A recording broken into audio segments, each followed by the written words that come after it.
Scientists have a name for what's been happening to you. They call it self-sabotage. You call it fear, laziness, not the right time. But here's what none of those videos about the human brain ever told you. The part of you that's been quietly dismantling everything you've tried to build is also the part that loves you most. By the end of this video, you're going to feel something nobody expects. Gratitude toward the enemy inside your skull. Stay with me. Think about something you promised yourself you'd change. Maybe a month ago, maybe a year, maybe 10 years. And the promise is so old now you've stopped making it out loud. A business you were this close to starting. A version of yourself you keep almost becoming. You weren't being lazy. You wanted it. And something killed it anyway. Here's what that something actually is. It's not willpower. It's not discipline. It's not the economy, your childhood, your schedule, or your personality. It's a survival system. Ancient, powerful, and completely convinced it's protecting you. A system so deeply wired into your nervous system that you cannot think your way out of it, cannot discipline your way past it, cannot affirmation your way around it.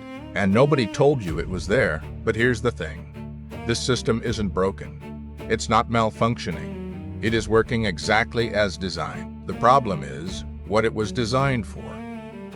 And what it was designed for is the complete opposite of everything you're trying to do. But here's where it gets strange. By the time this is over, I'm not going to ask you to fight it. I'm going to show you why that would be the worst thing you could do. To understand what's happening inside your skull, we have to go back, way back, about 100,000 years. Your ancestors weren't thinking about success.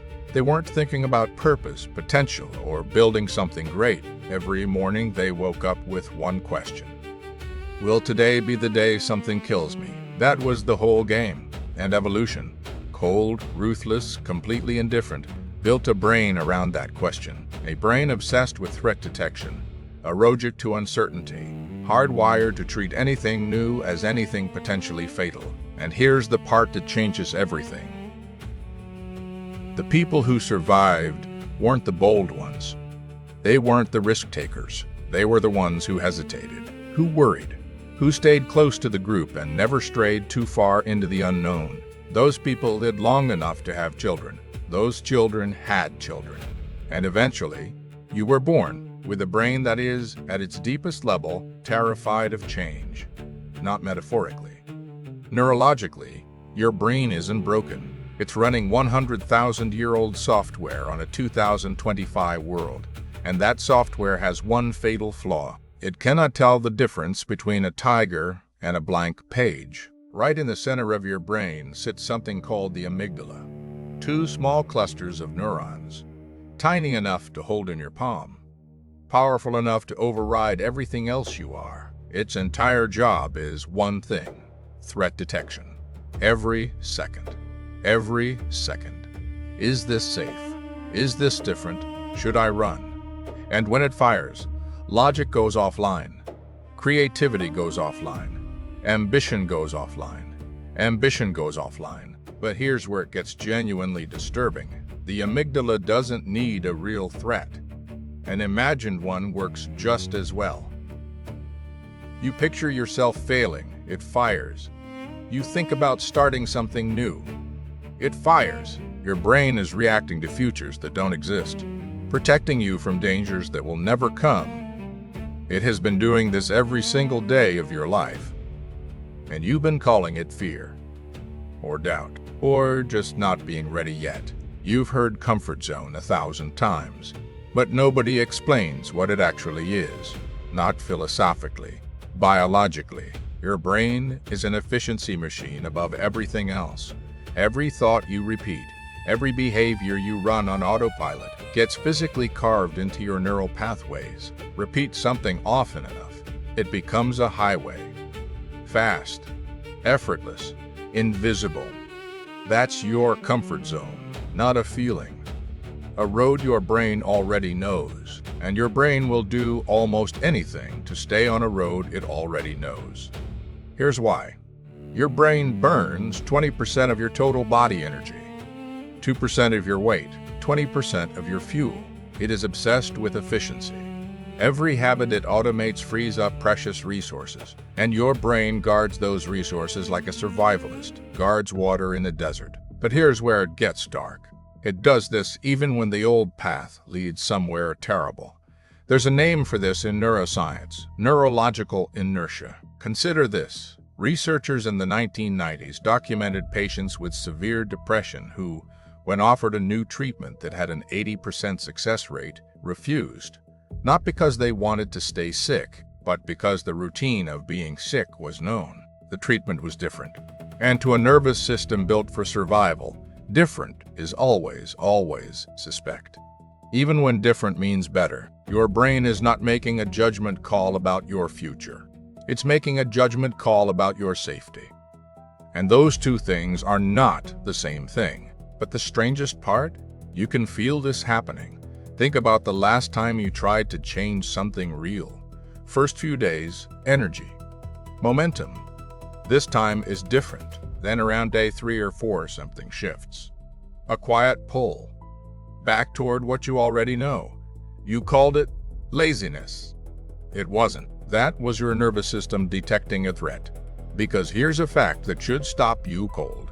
Your brain processes positive change with the exact same stress response as negative change. A promotion, a new relationship, moving to the city you've always dreamed about.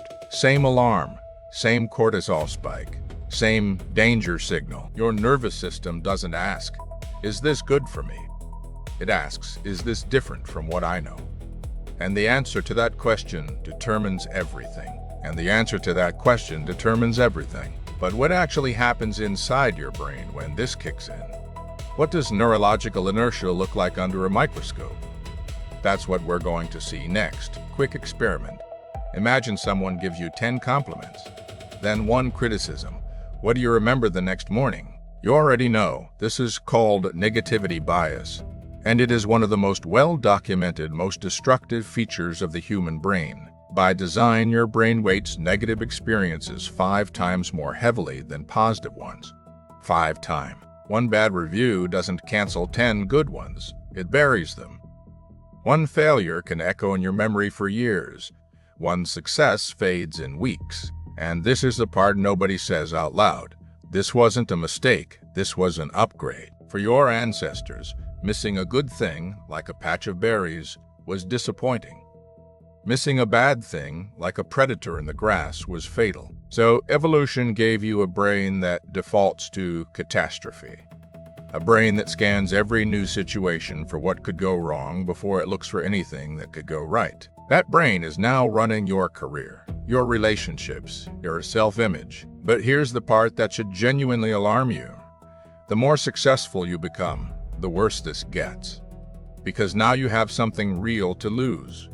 And your brain knows it. There's research tracking high-achieving entrepreneurs across several years, and the pattern is consistent and counterintuitive.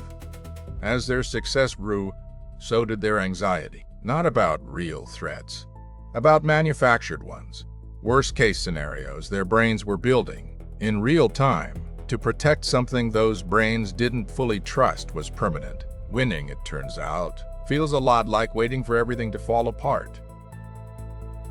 Because your brain is not celebrating your success. It is bracing against losing it. Think about the last time something went genuinely well for you.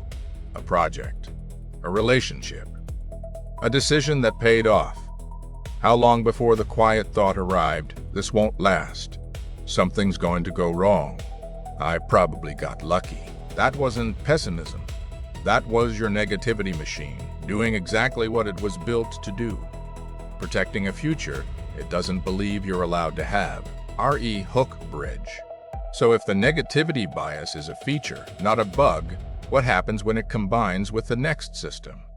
Because what comes next is where it gets personal. 1978, 2 psychologists, Pauline Clance and Suzanne Imes, publish a paper.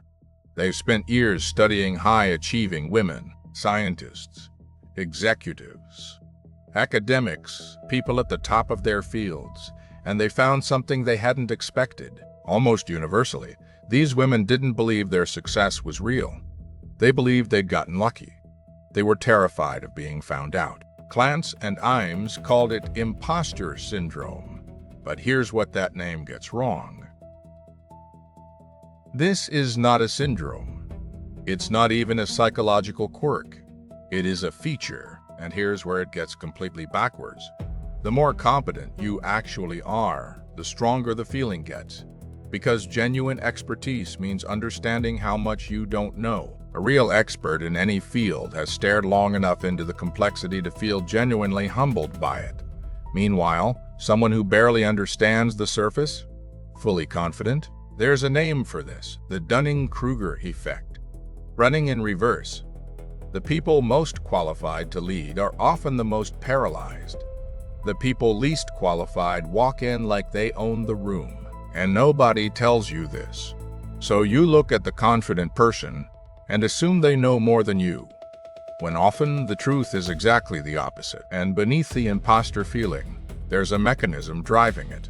When you achieve something real, your brain doesn't store it as evidence of capability. It moves the goalposts immediately. Psychologists call this hedonic adaptation. Your brain recalibrates what normal looks like almost as fast as you earn it. The promotion you worked 3 years for? 6 weeks later?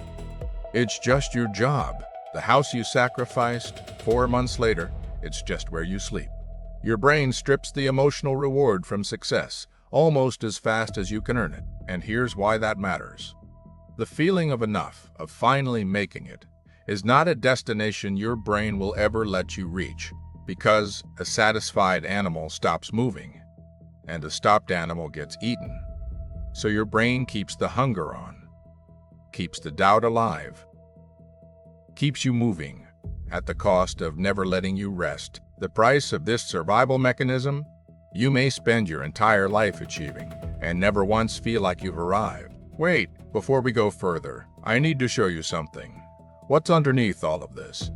The mechanism beneath the mechanisms. And once you understand it, the rest of your life starts to look different. Everything we've covered, the amygdala, the comfort zone, the negativity bias, the imposter system, they're all expressions of one deeper thing. And that thing is what we're going to see next. What I'm about to show you changed how neuroscientists understand human perception, and it will change how you see everything after this. Here's something neuroscience discovered in the last 20 years, something that almost nobody outside the field knows, and something that should fundamentally change how you see everything. Your brain is not a camera. It doesn't record reality. It builds it. Every waking second, your brain is running a simulation. It takes in a small fragment of sensory data and fills the rest in with prediction, with pattern, with what it expects to be there. This is called predictive processing, and it's now the dominant model of how human perception actually works. What it means is profound. You are not seeing the world. You are seeing your brain's best guess about the world. Here's how dramatically this changes things in real life. A woman named Barbara Fredrickson ran a now famous experiment at the University of Michigan. She showed 2 groups of people the same set of images: job listings, business opportunities, creative invitations. One group had been primed to feel anxious beforehand. The other had been primed to feel curious. The anxious group consistently missed opportunities that were right in front of them, not because they were less intelligent, but because their brain's predictive filter had pre-labeled those opportunities as irrelevant to survival. They weren't being careless. Their brain was protecting them by making sure they didn't see anything that might require them to change. But the strangest part, when reality contradicts what your brain predicted, your brain doesn't always update the prediction. Sometimes it edits the reality instead. This is why confirmation bias is almost impossible to break through willpower alone. Your brain isn't just preferring evidence that fits its existing model. It is actively filtering out contradicting evidence before you ever become conscious of it. You're not seeing the full picture. You're seeing a curated version, pre-selected, pre-decided by a brain trying to prove an old story right. Here's what that means if you grew up believing money was hard to come by, or that people like you don't get those opportunities, or that you're simply not the kind of person who builds something great. Your brain didn't just store those beliefs. It built a predictive model around them. And now that model is filtering your reality. The job posting you scrolled past without pausing, the conversation you didn't start because it seemed pointless, the idea you dismissed before it fully formed, as not for someone like me. Your brain made those calls before you were ever conscious of them. And here's the cruelest part. You cannot see the filter. By definition, the things your brain has decided are irrelevant to you, are invisible to you. This is why simply deciding to be more positive doesn't work. You cannot override a filter you cannot perceive. Millions of people are walking through a world full of open doors, seeing only walls. But here's what happens when this system and the next one combine. What happens inside your mind when no one is watching, when you're not focused on something, when the work is done and the distractions run out. Something turns on, a network deep inside your brain that neuroscientists call the default mode network. And it has one subject it never tires of: you, your past mistakes, your uncertain future, how you came across in that meeting last Tuesday, whether they actually respect you, what you should have said, what's probably going to go wrong. That voice, the one that finds you in the shower, the one that arrives at 2 a.m. and refuses to leave, that's the default mode network. And here's what brain imaging studies consistently show. For most people, that voice is not neutral. It doesn't default to creative thinking.